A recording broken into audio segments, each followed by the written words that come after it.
Okay, good morning, everyone.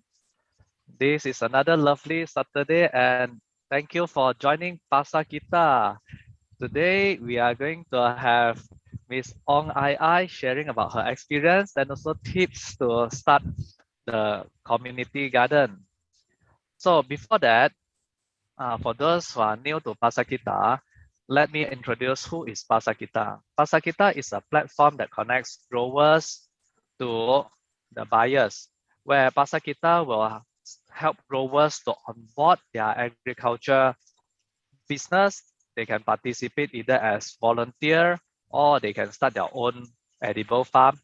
And Pasarkita can provide them with the tools, the trainings, and support that they need to start this journey.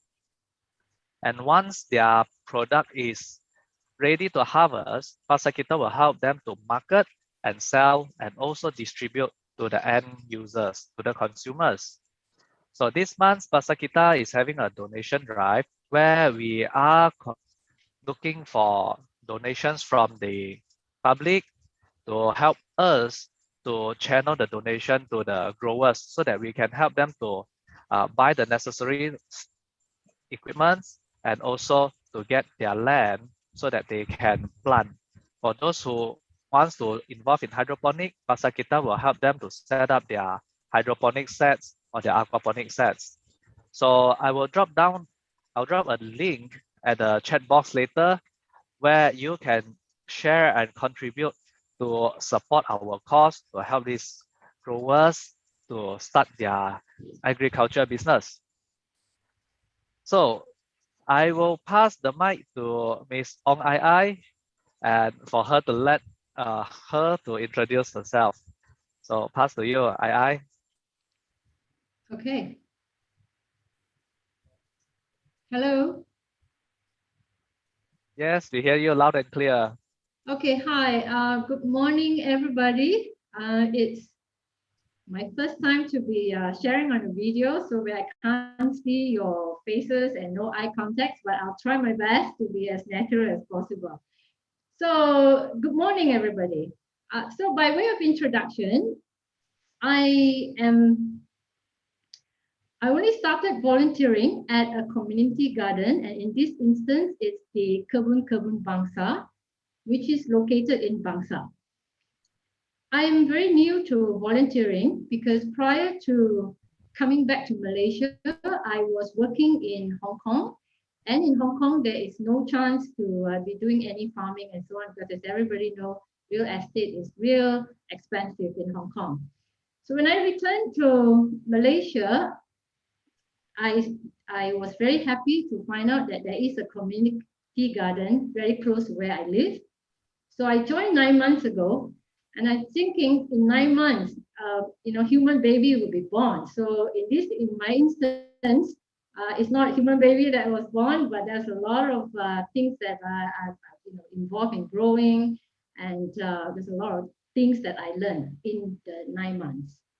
Now, so volunteering, it's so new to me. Then when I was looking at what to volunteer, and then when I found KEBUN and I volunteered there, it was like this, I got this 1% inspiration that I want to volunteer.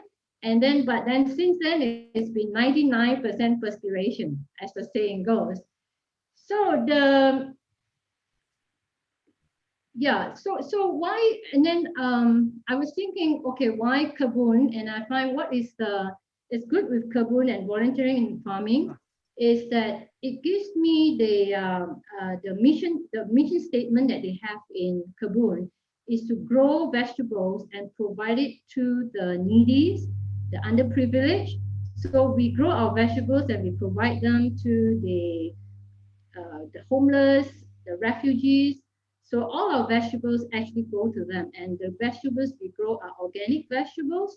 So these are healthy, plant-based that diet that we can provide to them. Secondly, it's what also kind of drive me on is that I consider myself as somebody who cares for Mother Nature. So in an organic farming, we are actually using the composting, and so therefore saving all the food waste from going to the landfill. So that is another thing that kind of really, how to say, it's yeah, it sort of gives me more impetus to want to do more farming. Thirdly, I find farming is such a good exercise because when I was working as a corporate person in Hong Kong, from sitting down at a desk for 10 hours a day. So it's a complete transformation for me to be using the hoe and the spades and working under the hot sun. But it's, so exercising is good, and I'm pleased to also say that I've lost weight since I spent all my time in doing the gardening. That sounds like Fourthly, a lot of benefits. Yeah. a lot of benefits, yeah. And then the other thing is that in Kebun Kebun Bangsa, I don't know if how many of you out there has actually visited us, but just as a bit of description, it was started about 5 years ago, but more like 3 years ago, it was more sort of more active.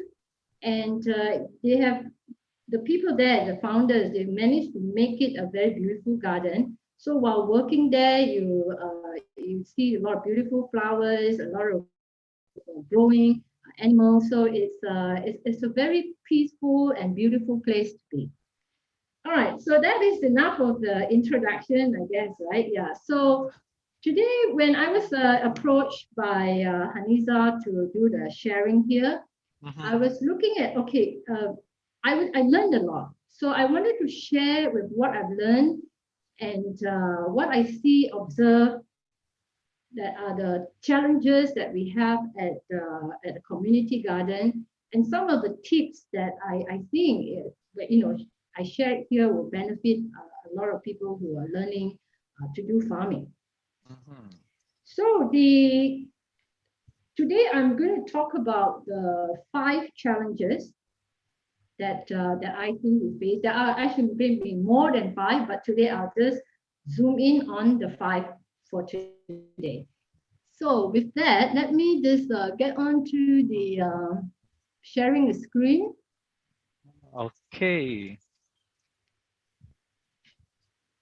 So, okay, right. Now, this is this to warm up the session a bit. Here, there's me showing a picture of the harvest of daikon that we did in Kebun a few months ago. All right. Okay, now, so I'll move on to these are the 5 topics that I'm going to go through today. And, but I will go, now I'll just launch into the challenge number 1. Okay, now the challenge number 1, I put it up here, is about human resources. Now, I think in, especially coming from a corporate world, and companies, they're always talking about human is the company's best asset.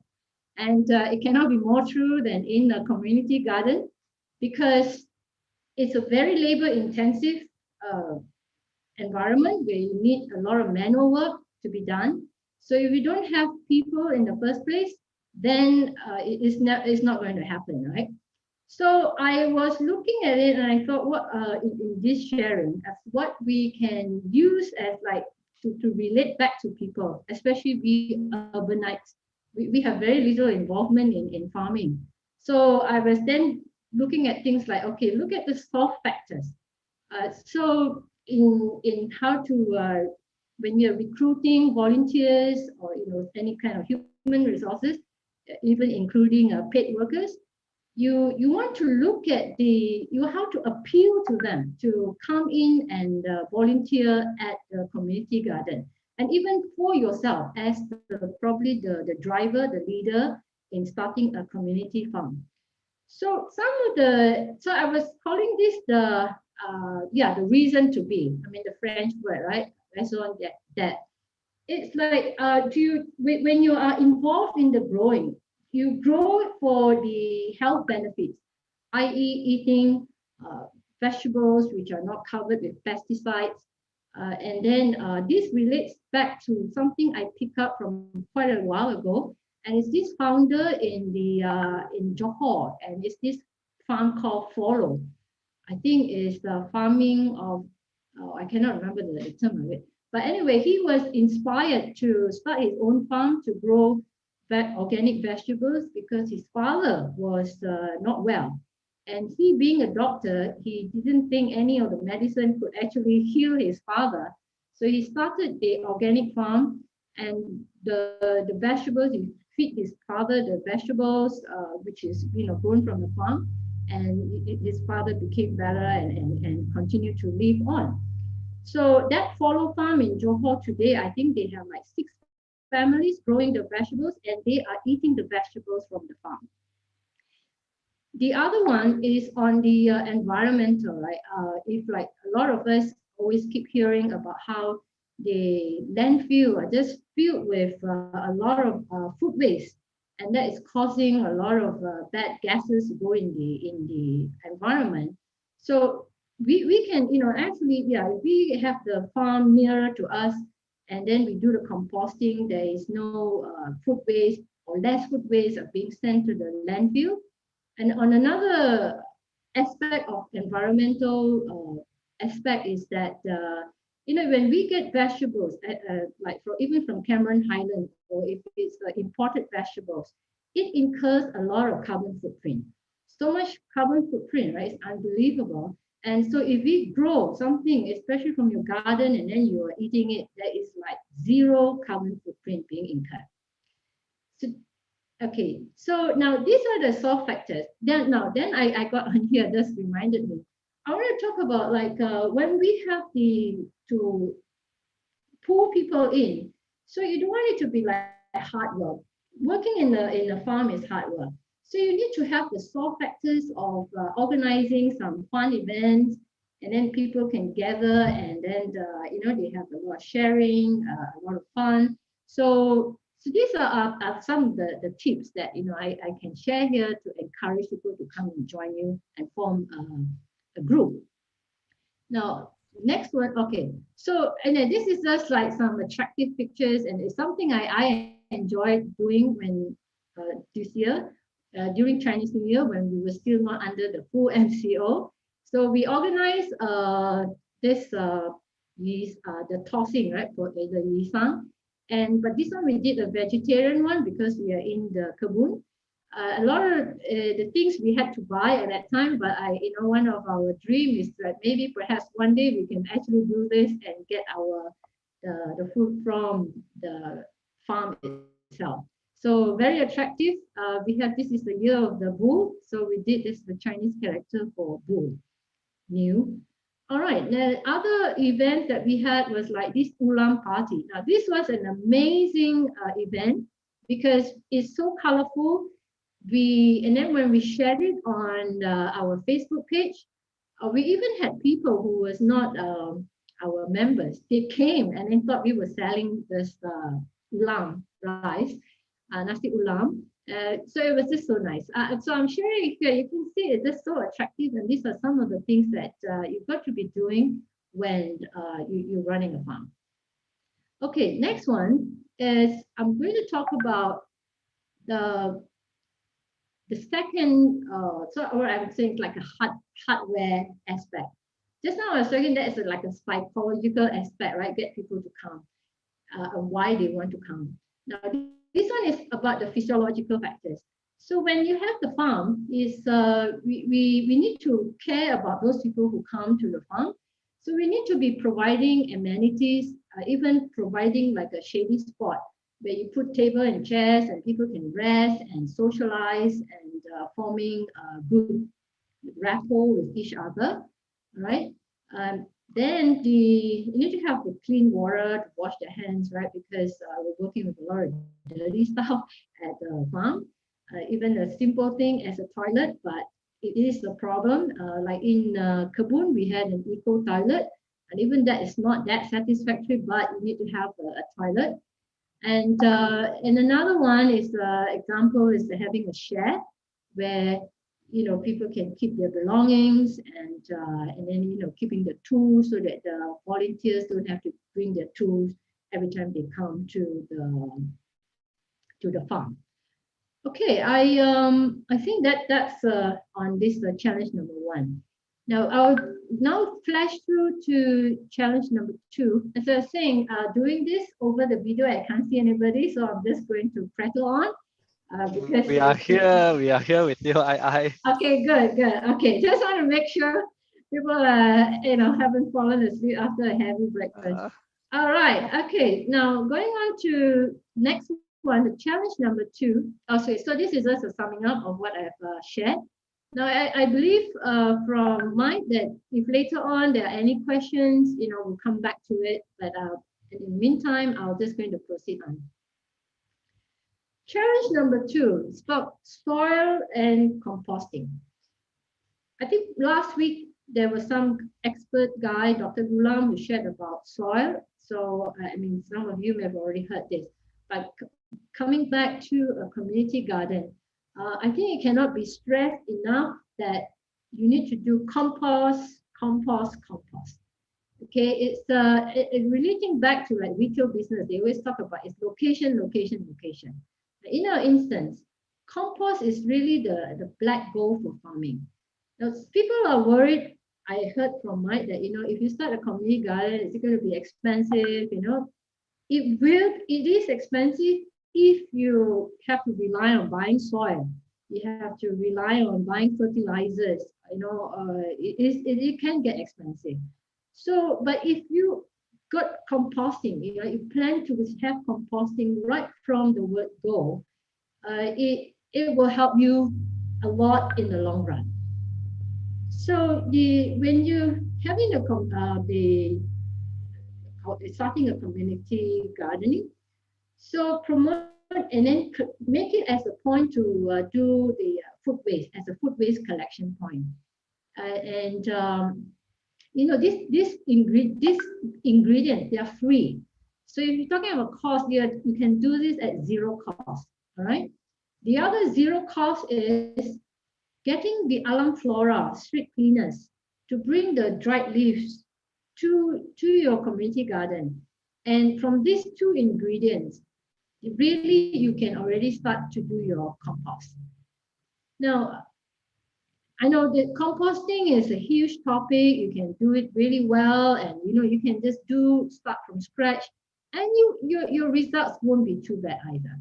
So I'm just going to now share the composting that we're doing in Kebun Kebun Bangsa. Now look at this. This is one of the systems that we have.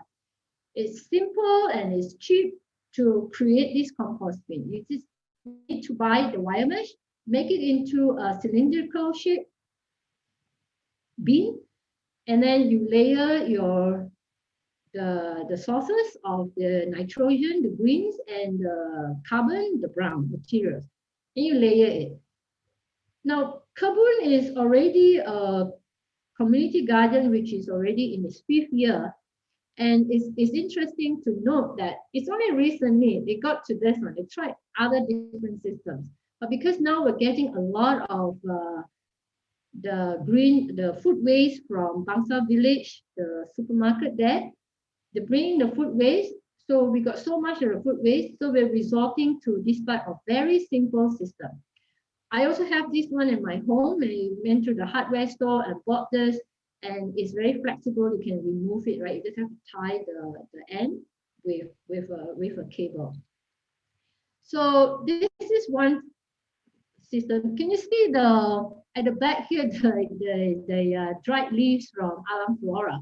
So alam flora, you can see that. Yeah, you can see that, right?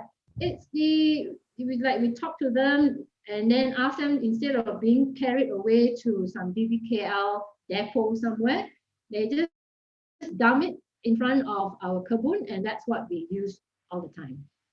So now if you have volunteers, I mean, the thing to do is also like we see sometimes on the street, just pick them up and then bring to your compost bin. Now this is another compost bins that we have. Also very cheap to construct this, but you need some expertise in terms of people who know how to do masonry.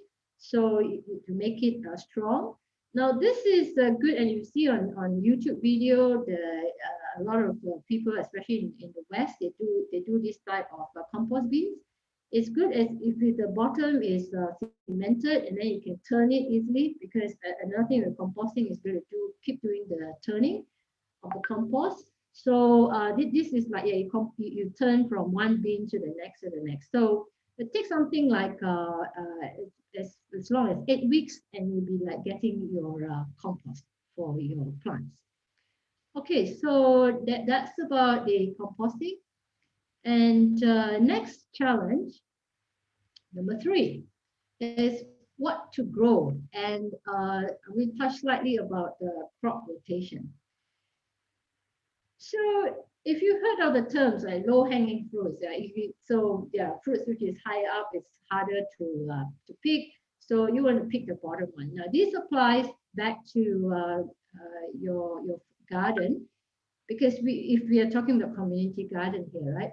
So I find in my time in Kebun is that we try to grow some fanciful vegetables, but it is really more than you can actually handle, because okay, so when you grow things like sweet potato leaves, it's very local.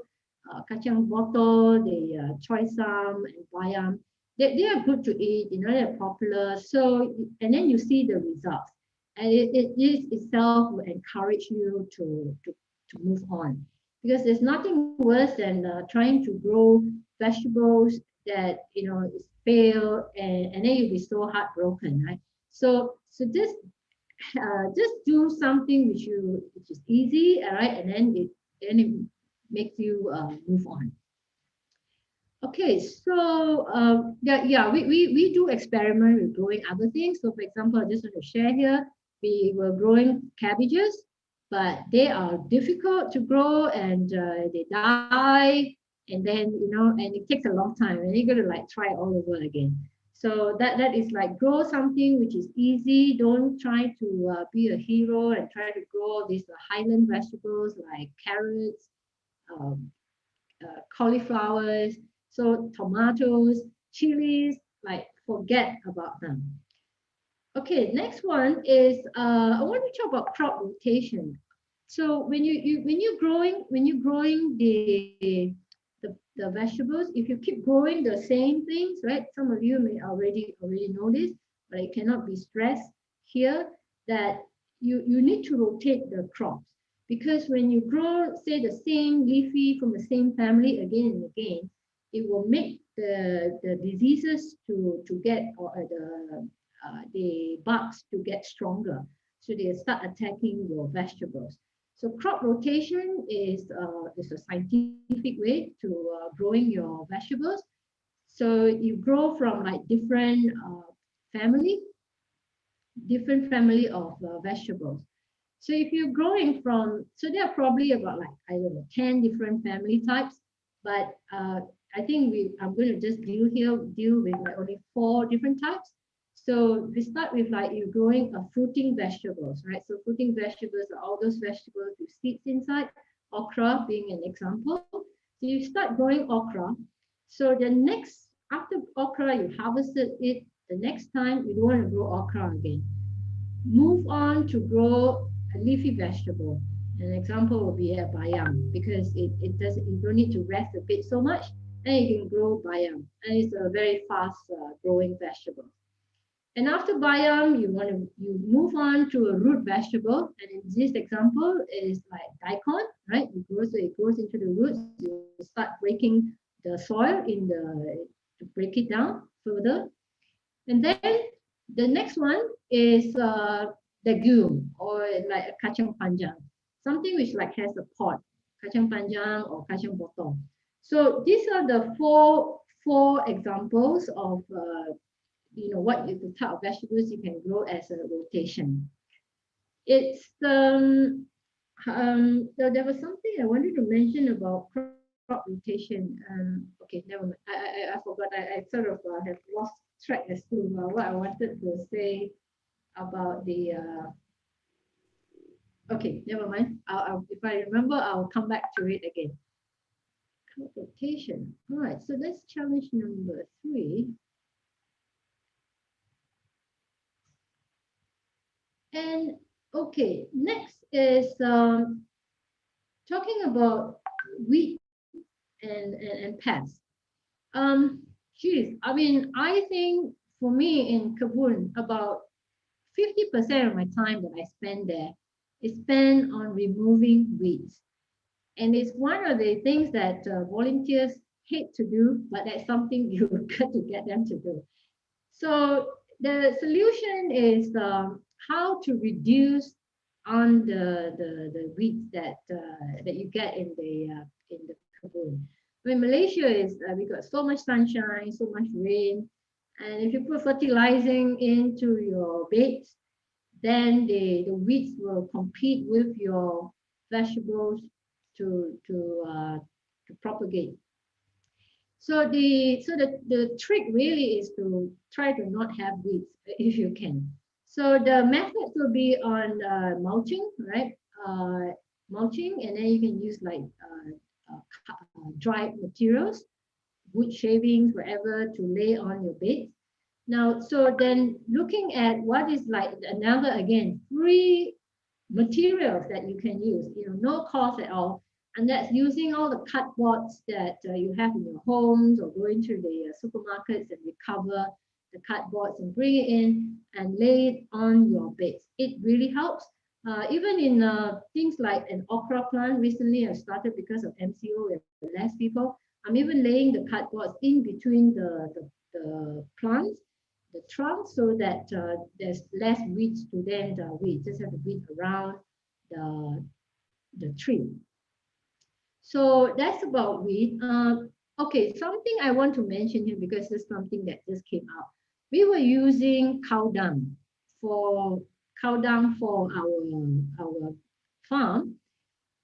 Then we realized, someone told us that it's bad to use cow dung before it went into a compost, because the seeds from the cow dung is still alive.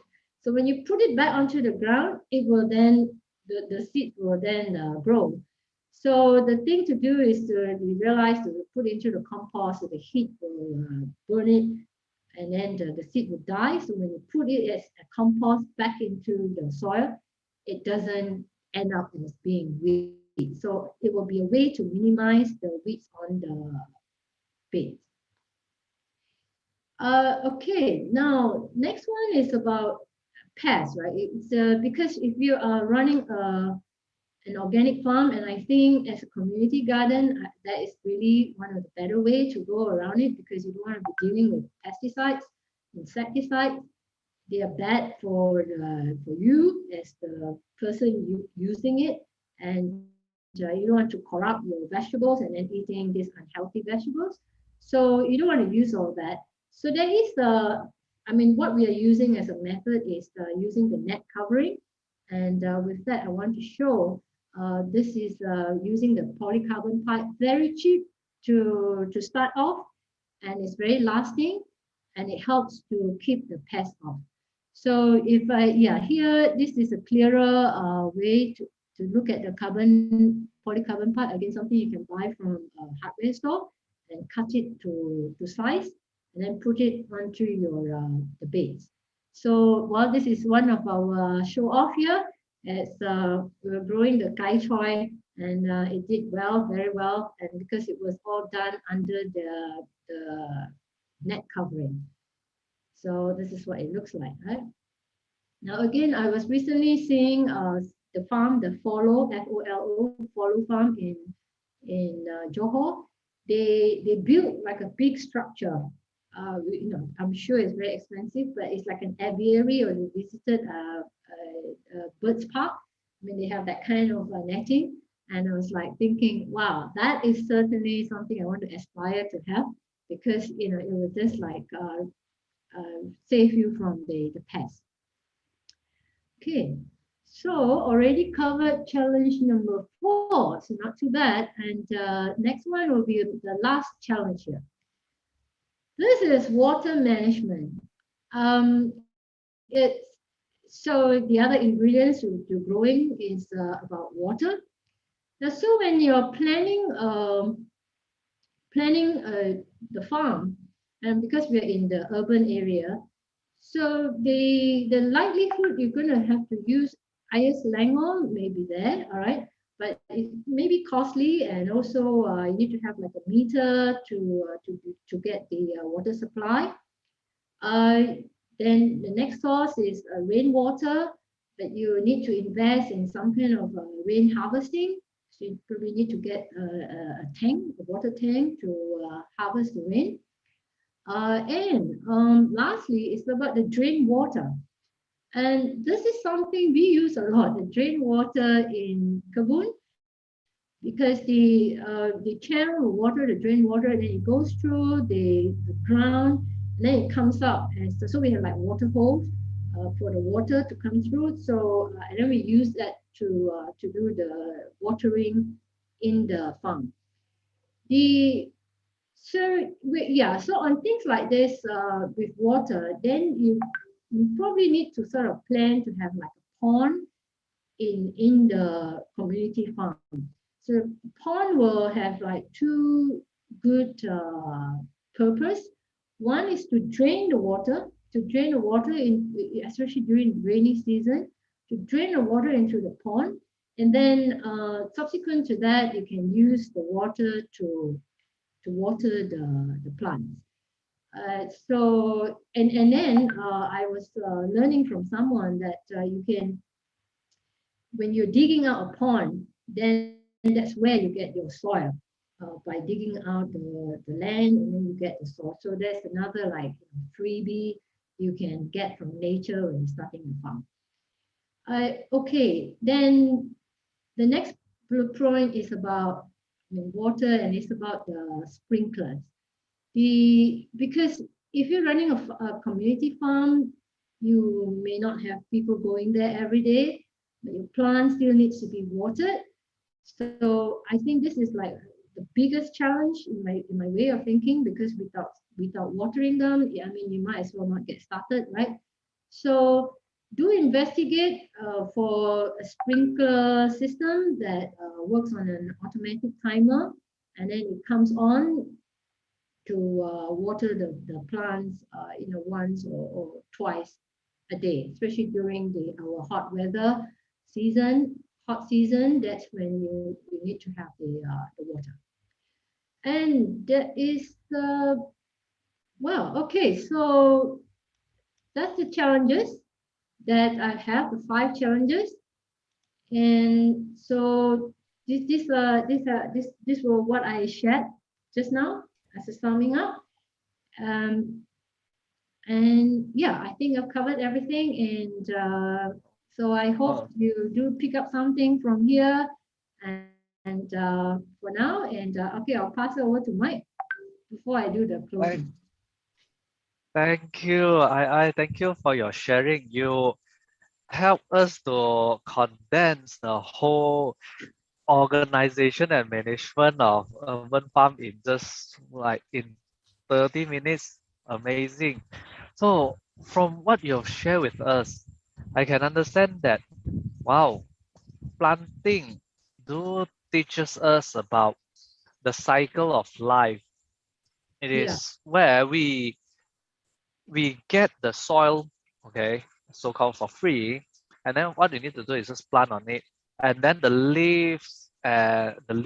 dried leaves can be used as the ingredient for composting, and the food which comes from the fruits and the vegetables that we have, okay, we compose it and it becomes the fertilizer and it becomes the soil that we can replant again.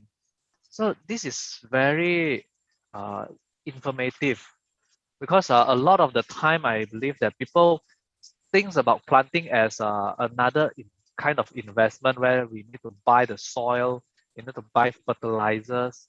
But you help us to understand that, well, this is not the case.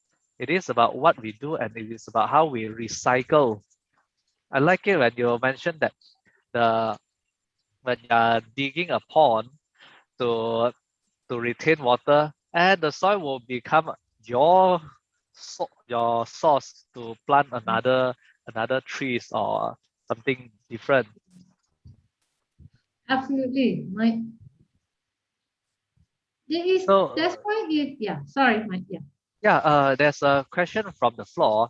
They ask, where do we get the seeds and do you have any animals to complement within the plant?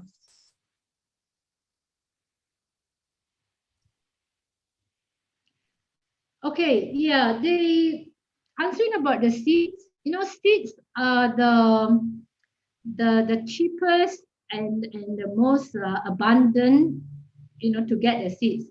Like a packet of seeds is 2 ringgit at most.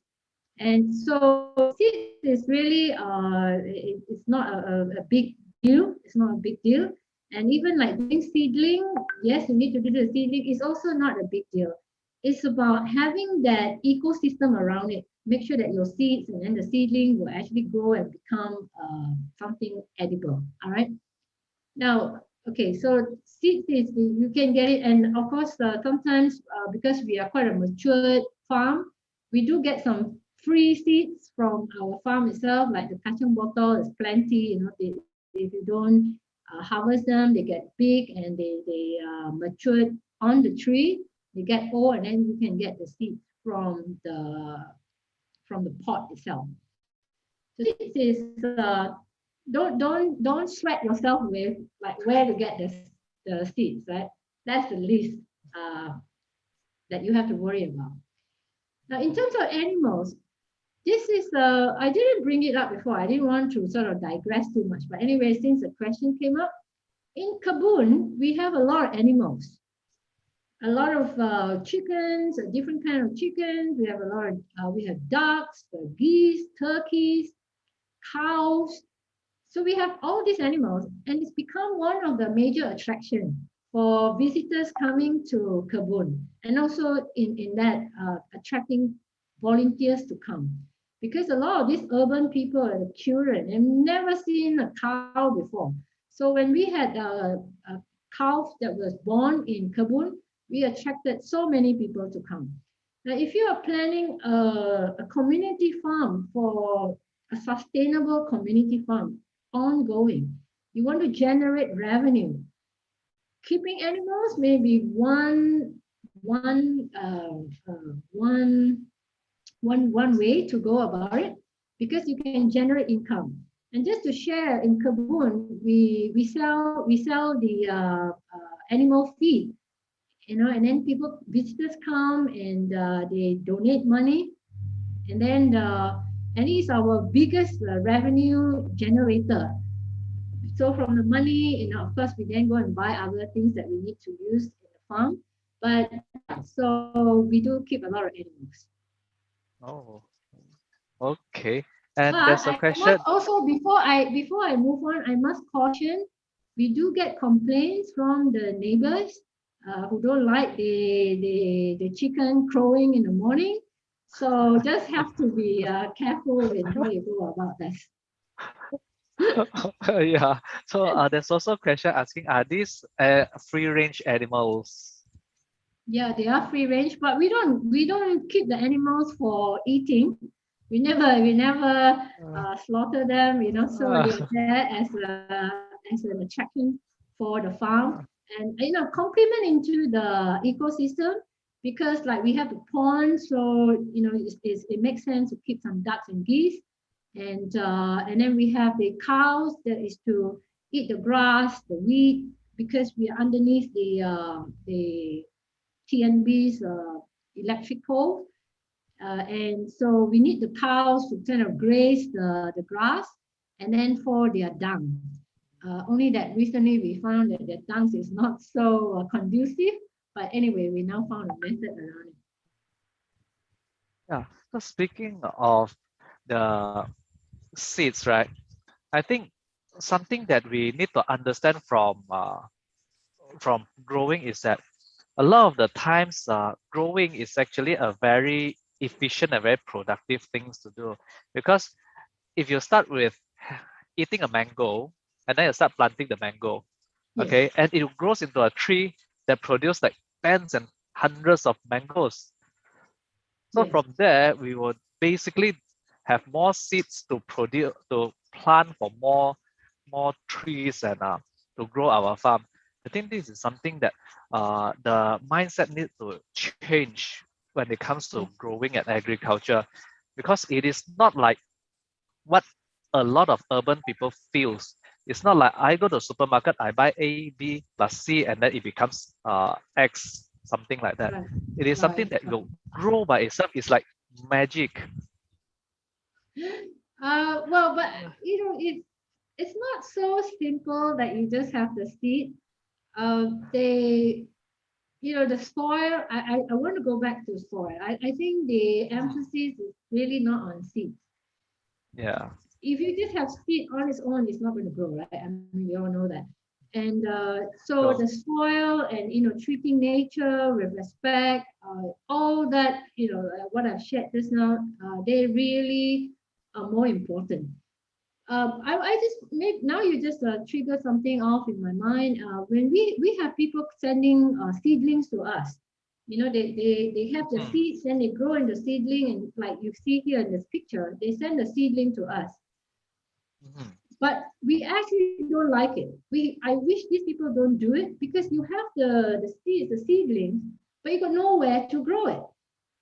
And mhm. we have like no space, and our soil is not ready. We don't have all the other ingredients. So seed to me is the least important.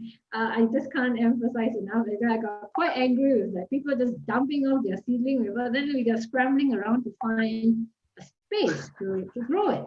And seedling takes you like 1 hour to put in your seeds, but it takes you like weeks, right? And weeks to even grow a simple vegetables. The minimum is like 3 weeks to grow like a bayam, which is the easiest to grow. You can take 3 weeks, 6 weeks, 2 months before you see the end result. And it's during this period. Oh, and then going back to your mango seed, right? It will take like years Mhm, before you see the mango. mhm. It's that process from the putting the plant into the soil to it growing. That's where it's the most important. They are very, very, very, very important to take care So of that period. I Yes. what motivates you to do this, to be a grower? Well, as I said, right, as I think just now, yeah, okay. What I've always sort of been interested, and I think, but the most sort of what stemmed it is the whole thing about the environment, about the environment. How we send food waste to the landfill. I just find that is so wasteful, right? And then we are harming the earth. And so I was thinking, and then when something like doing composting locally at your own home, just in your backyard, that really got me very interested at how to turn waste into gold. So I think that was like my really primary thing about growing. And I got involved with now a lot of people who are experienced in growing in Kebun. It's I really is that is the way to go, right? And I don't want to get into like food security and all that, but it just so makes so much sense to get involved with people who are going back to nature, especially live in the cities. It's good to be able to go back to nature, and it's not that inaccessible from what I'm learning now. So I think that's where keep me going. And I mean, even today's sharing, I hope I'll be able to sort of motivate more people to get into growing. And don't be afraid that, it's expensive, it's too challenging. Don't focus on that. Start small, and then and I hope, you'll be able to sort of experience like I have the joy of growing. Yeah, just the joy, right? Mm. Focus on the positive. There are many also, very a lot of Uh, downsides, but just focus on the positives. Have fun when that's why when you have to manage to get a group together, have fun. You can work. You learn from other people. You're making friends. The comradeship. I don't know. To me that's work for me.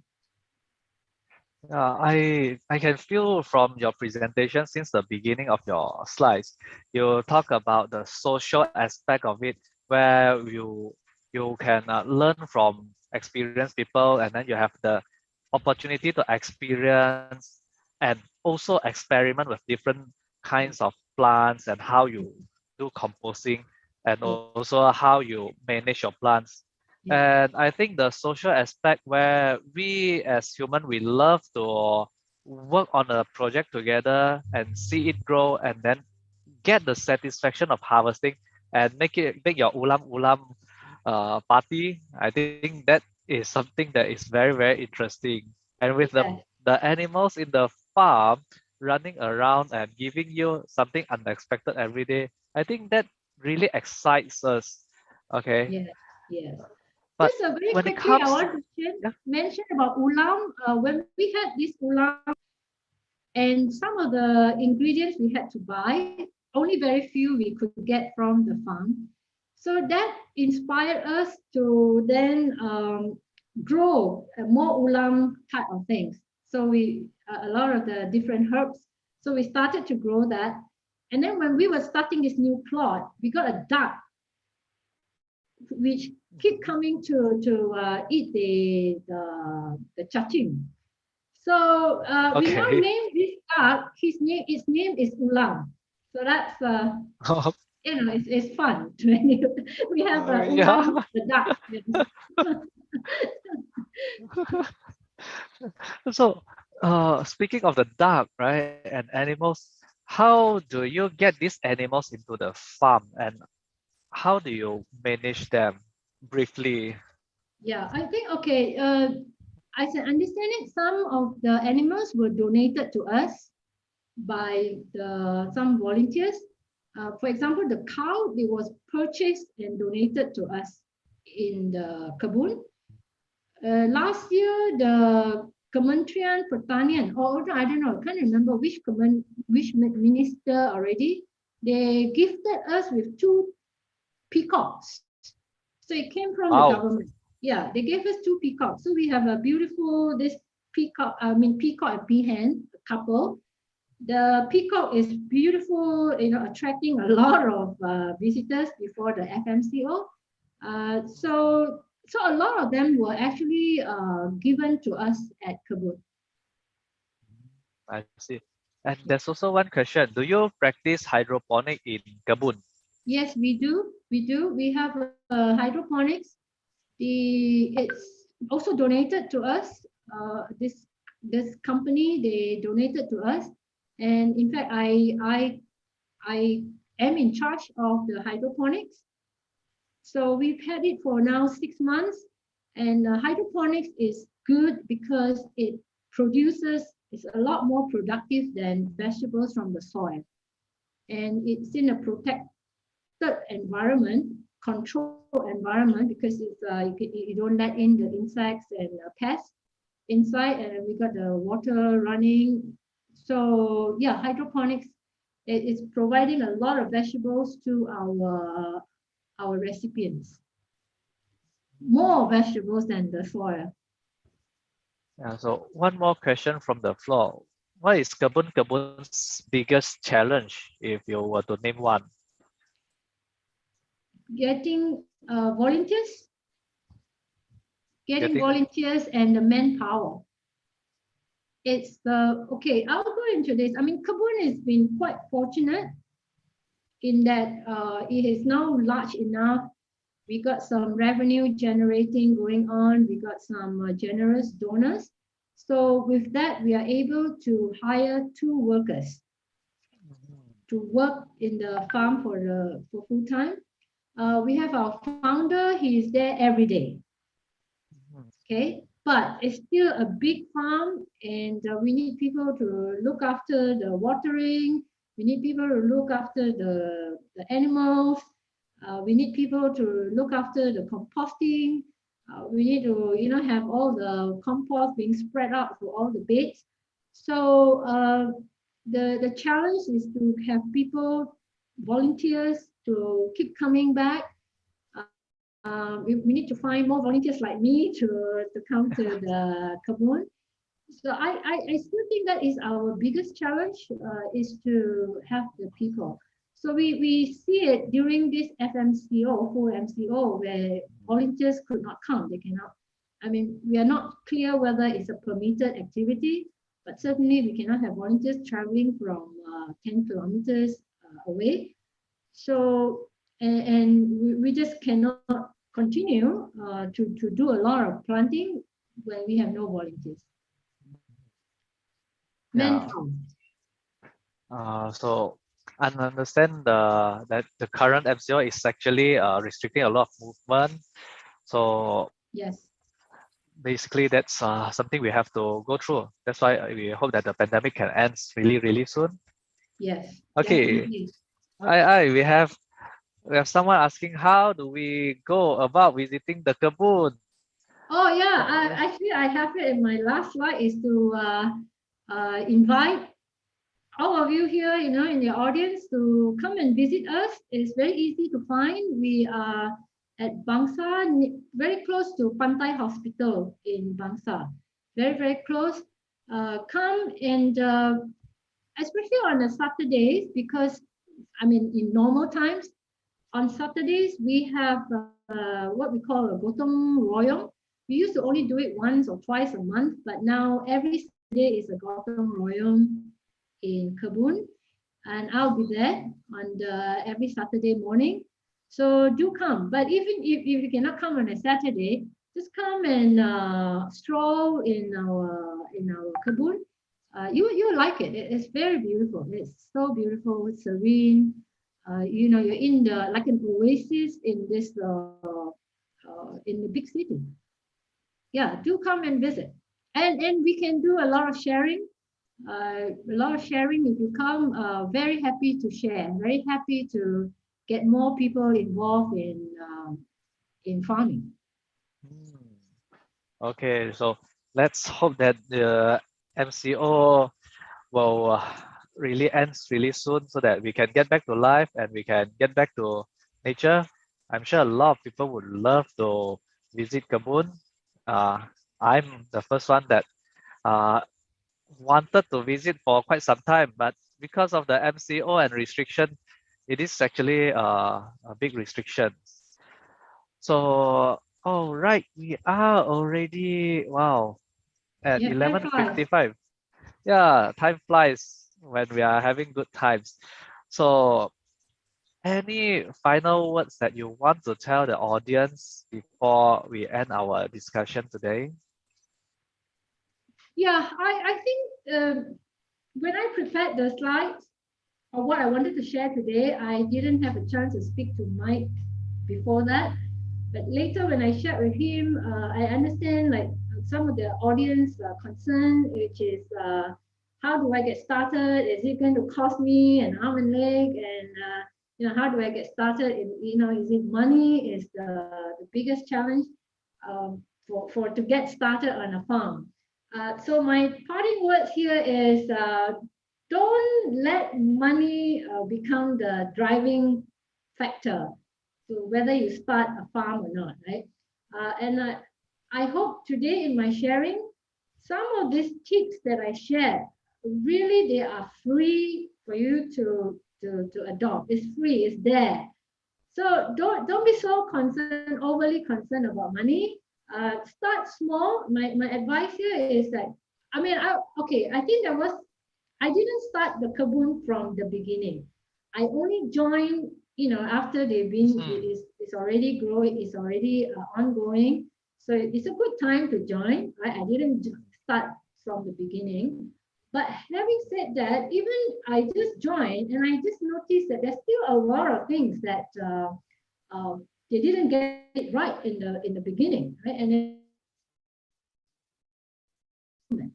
so the tips that I shared today are some of the how you can avoid like recurring big expenses to starting your community farm. All right. So now because I got my corporate background in management, so that we do what we call like the planning, right? You plan, then you do, and then you check, and then you act. I don't know, some of you may be familiar with this PDCA, plan, do, check, act. And I was sitting there when I was preparing the slide and thought, my goodness, there's a lot of this that I had to apply in Kabun as well, and Hmm. so well, my parting word is plan your planning is free, right? Planning is definitely free. Do planning. do your planning, from what you saw I shared today, and also, what you can pick up from YouTube and reading the materials online. Plan and then start small, and you will see success. Mhm. Just Oh, confidently go into it. thank you for sharing. That is actually very interesting to know that. Okay, so a few final words from Pasarkita. Feel free to ask us anything, and if you found that you have any topics that you want to listen to, just feel free to drop us a message. Okay, do subscribe to our YouTube channel because we will have events like this every weekend. Tomorrow we are going to talk about aquaponics, where you grow your trees and have a fish together in the same ecosystem. So stay tuned and remember to subscribe us. And final words from Pasarkita is please do help us to check out Launch Good events so that you can help us to help growers to kickstart their farming activities, okay, and business. So with that, I will say thank you very much for your time and thank you for giving us this 1 hour of your precious weekend to listen to our sharing. And I hope you will help us to spread the news and spread to people that might benefit from this. Thank you very much, everyone. Stay safe and take care. All right. Bye bye. Thank you very much.